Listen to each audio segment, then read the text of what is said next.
kontrol apa yang akan kamu pilih sebagai kedaulatan dirimu. Artinya memang banyak hal yang bisa memicu kemarahan kita. Namun kata Seneca, apakah kita mau marah atau tidak, itu sepenuhnya hak kita, pilihan kita, dan kedaulatan kita secara mutlak.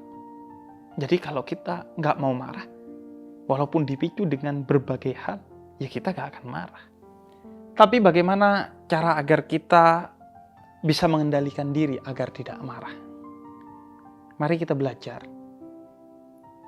dari timur ke barat tentang bagaimana mengendalikan diri agar tidak marah. Belajar dari Nabi Muhammad sampai ke Seneca. Dalam riwayat Ibnu Abbas, Nabi katakan dalam riwayat Ibnu Abbas, jika kamu sedang terpicu untuk marah, maka diamlah. Bisa kemudian diam sejenak dan kemudian menarik nafas. Bisa juga diam sejenak dan kemudian berzikir. Bisa pula diam sejenak dan melakukan hal-hal yang positif yang bisa kita lakukan. Kenapa? Karena sumber utama kemarahan itu adalah ketergesa-gesaan. Ketika kita sedang dipicu untuk marah, maka kalau kita adalah orang yang tergesa-gesa, kita akan langsung kontan untuk marah.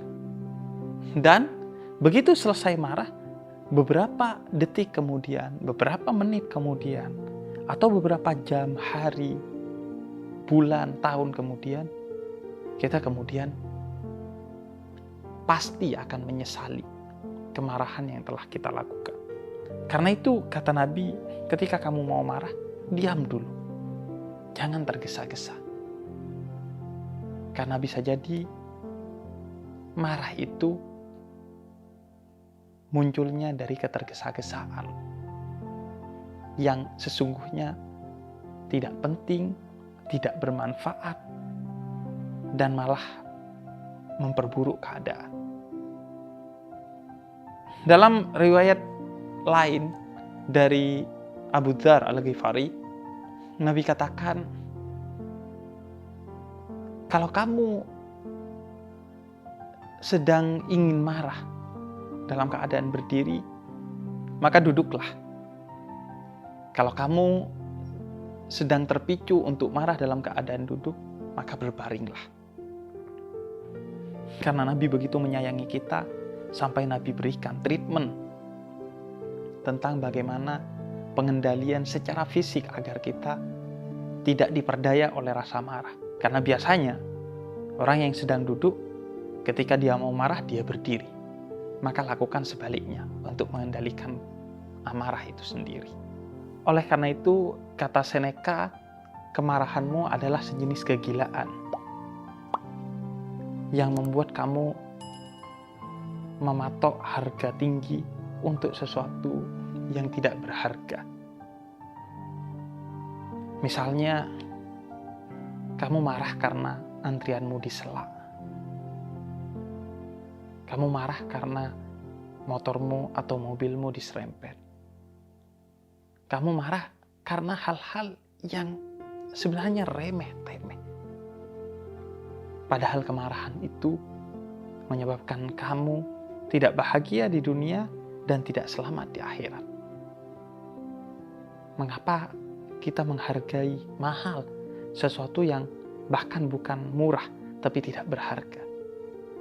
Seandainya kita pegang logika Seneca ini, kita akan berpikir, ngapain kita marah untuk hal-hal yang gak penting itu? Tapi kan bisa jadi kita marah untuk hal-hal yang penting. Maka lanjutan logika berpikirnya adalah, apa sih yang lebih penting dari kebahagiaan di dunia dan keselamatan di akhirat, yang mata uangnya adalah ketidakmarahan?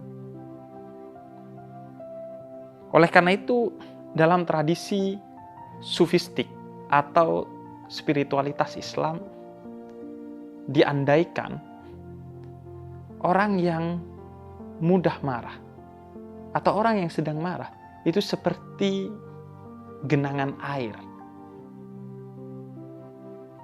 setelah terjadinya hujan, atau seperti aliran sungai yang dangkal, yang ketika dilempar batu ke dalamnya maka akan berbunyi kencang dan kemudian akan keruh aliran air tersebut atau genangan air tersebut lantaran tanah yang ada di bawahnya naik ke permukaan.